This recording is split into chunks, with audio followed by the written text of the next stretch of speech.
Most people think they know why certain rock songs changed music. They'll say it was the sound, or the lyrics, or the attitude. But in reality, many of the most important rock songs didn't change music because of what you hear. They changed it because of what happened around them. Industry rules were broken. Radio formats collapsed. Studios stopped being studios and became instruments. Today, I'll show you 12 rock songs that changed music forever for reasons almost no one talks about. And trust me, at least a few of these will surprise you.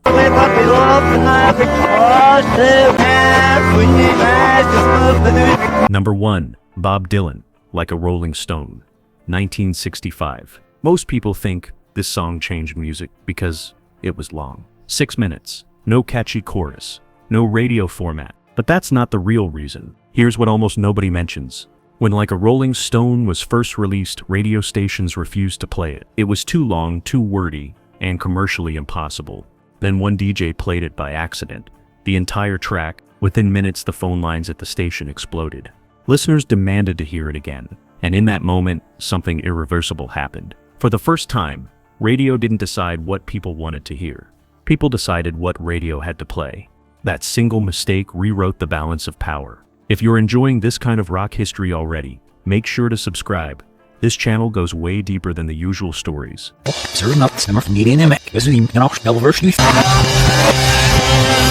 Number 2. The Beatles, Tomorrow Never Knows, 1965. This is often described as a psychedelic experiment, but in reality, Tomorrow Never Knows isn't even a traditional song. No one in the Beatles played it from start to finish. John Lennon's vocal wasn't recorded normally. It was fed through a Leslie speaker, something only used for church organs before that. The instruments were built from tape loops, spun manually in real time by engineers. What you're hearing is not a performance. It's sound design. This was the first time a rock song proved that the studio itself could be an instrument. Without this moment, there is no Pink Floyd, no Radiohead, no electronic rock. Number 3. Led Zeppelin, Whole Lotta Love, 1969. Everyone remembers the riff, the raw power, the sexuality. But here's the hidden revolution. Radio stations cut out the middle section, the wild, experimental part, and played only the beginning and the ending. Instead of fighting it, Led Zeppelin and Atlantic Records accepted it, and that broke an unspoken rule. For the first time, a rock song officially existed in two forms, one for radio, one for the album. That separation gave artists freedom. Albums no longer had to obey radio rules. Aggressive rock, long tracks, strange structures, all of it became possible because of this quiet compromise.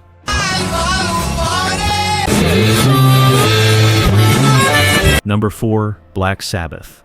Black Sabbath, 1970. This wasn't rebellion. This wasn't fantasy. This was fear. Geezer Butler wrote the lyrics after experiencing a real panic episode. The feeling of something standing at the foot of his bed. The tritine wasn't used for shock value. It was used to make the listener uncomfortable. For the first time in rock history, fear itself was the subject. Rock had scared parents before, but now it scared the listener. That psychological shift is why metal exists.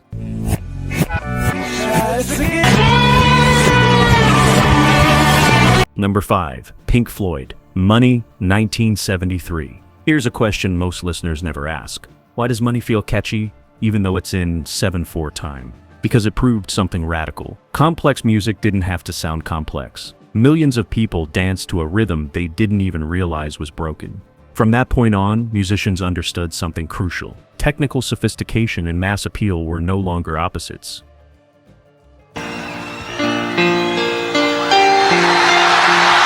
Number 6. Queen, Bohemian Rhapsody, 1975. This song couldn't be performed on television. Too many layers, too many sections, no way to recreate it live. So Queen did something unheard of. They made a video instead, not as promotion, as a solution. That video wasn't just successful. It changed how music reached audiences. Television stopped demanding live performance. MTV became inevitable. Rock didn't just sound different after this, it looked different. If this is giving you a new perspective on songs you thought you already knew, hit like. It really helps the channel grow. Every step you take, I'll be watching. Number 7. The Police, Every Breath You Take, 1983. This song is not about love. It's about obsession, surveillance, control, But audiences didn't hear that. They turned it into a wedding song. And the industry learned something uncomfortable. The listener's interpretation matters more than the artist's intent. From that moment on, meaning became fluid, and pop music never went back.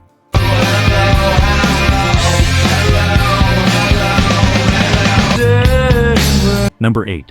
Nirvana. Smells Like Teen Spirit, 1991. People say this song brought underground music to the mainstream. That's only half true. What it actually did was end the possibility of surprise revolutions. After Nirvana, the industry started hunting for the next Nirvana. Alternative music stopped being accidental. It became predicted, curated, controlled. This was the last time the underground truly exploded without permission. Number 9. Radiohead. Paranoid Android, 1997. 6 minutes, multiple movements, no standard chorus, and radio played it anyway. This was the final moment when mainstream radio accepted complexity without compromise. After this, formats tightened, playlists shrank, risk disappeared. Paranoid Android wasn't just ambitious, it was the end of an era.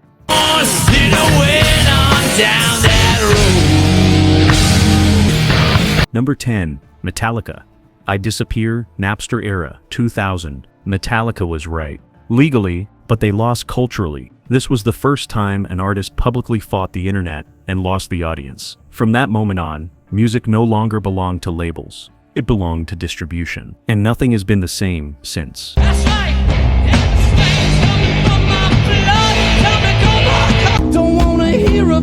Number 11. The White Stripes, Seven Nation Army, 2003.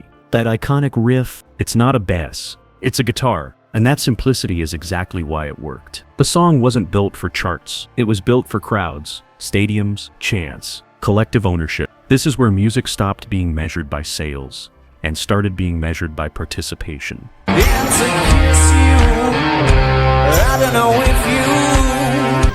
Number 12. Arctic Monkeys. Do I Want to Know? 2013. This is the first rock song that truly belongs to the algorithm era. Slow, minimal, visually hypnotic. It doesn't demand attention, it invites repetition. Rock didn't survive by resisting algorithms. It survived by adapting. These songs didn't just change music, they changed how music works. If even one of these stories surprised you, this channel is for you. Subscribe to High Voltage Rock History for deep dives into rock stories you won't hear anywhere else. And tell me in the comments, which song on this list changed how you hear music forever?